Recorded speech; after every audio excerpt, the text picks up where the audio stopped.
शिव महापुराण कथा का आयोजन 14 से 23 मई तक होने जा रहा है। यह आयोजन फूलबाग मैदान में होगा, जिसकी जानकारी देते हुए विधायक सतीश सिकरवार ने बताया। ग्वालियर महानगर में फूलबाग मैदान पे 14 तारीख से लेकर 23 तारीख तक शिव महापुराण कथा का आयोजन किया जा रहा है। इस कथा में हमारे पूज्य संत कौशिक जी महाराज हमें सभी को कथा का श्रवण कराएंगे और उसकी तैयारी बड़े जोर शोर से चल रही है। कथा में कल 14 तारीख को हमारे सनातन धर्म मंदिर से कलश यात्रा प्रारंभ होगी और कलश यात्रा जयेंद्रगंज होते हुए डीवी मॉल होते हुए ये फूलबाग मैदान पर पहुंचेगी और कल से ही कथा प्रारंभ हो जाएगी और 23 तक कथा चलेगी। और ये पूरी कथा है गौवंश को समर्पित है।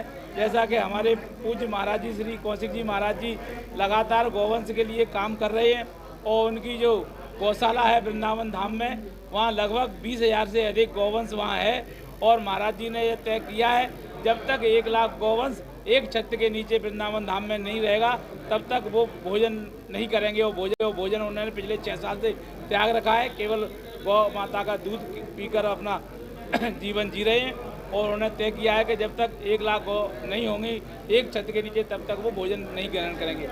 और यहाँ ग्वालियर के जो शिव भक्त हैं बड़ी संख्या में लोगों को हमारे पास फ़ोन आ रहे हैं, उनकी सूचना आ रही है और पूरी व्यवस्थाएं हमारे कार्यकर्ता और ट्रस्ट के द्वारा की जा रही हैं। ट्रस्ट लगातार पूरी व्यवस्थाओं की मॉनिटरिंग कर रहे हैं। सारी व्यवस्थाएं वहाँ की गई हैं और मैं आपके माध्यम से यही कहना चाहता हूँ, ग्वालियर के अधिक से अधिक धर्मप्रेमी पहुँचें और शिव महापुराण कथा का श्रवण करें और शिव महापुराण कथा का श्रवण करने से हमारा जीवन का उद्देश्य पूरा होगा।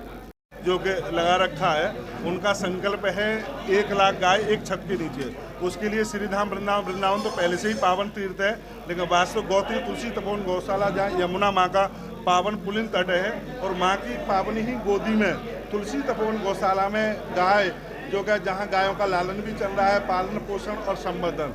जैसे आपने द्वापर त्रेता में जैसे आपने देखा होगा नंद बाबा जैसे गायों का लालन पालन पोषण करते थे, उसी प्रेरणादायक महाराज श्री आज वृंदावन में आप ब्रज क्षेत्र में आएंगे तो आपको अच्छा लगेगा। उनको नंद बाबा की उपाधि भी मिली हुई है पूज्य महाराज श्री के द्वारा। श्रीधाम वृंदावन इसमें जिस गौशाला का संचालन चल रहा है जहाँ 20,000 से ऊपर अत्यधिक गाय है और पूज्य श्री का जो संकल्प है एक छत के नीचे 1 लाख गौवंश का दर्शन करना चाहते हैं।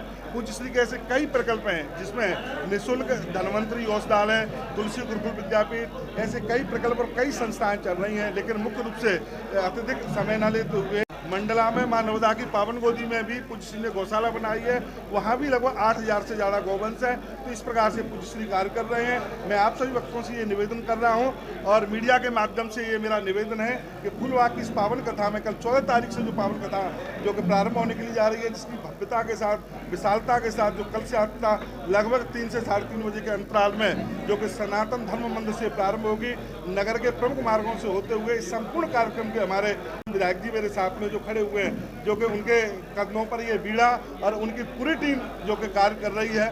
और इसके लिए अलग अलग जैसा जो अभी विधायक जी बता रहे थे समितियाँ गठित कर दी गई हैं। वहाँ पर बड़ी सुंदर सी बैठने की व्यवस्था, पेयजल यानी पानी की व्यवस्था है, हमारे बाहर से आने वाले जितनी भी अतिथि हैं उनकी बैठने की व्यवस्था है, माता बहनों को कहाँ बिठाना है, पुरुषों को कहाँ बिठाना है, हमारे जो धर्माचार्य जो संत आएंगे उनके लिए स्थान कहाँ पर रहेगा। तो इस प्रकार से जो व्यवस्था है और बड़ी तेज़ी से ये कार्य चल रहे हैं।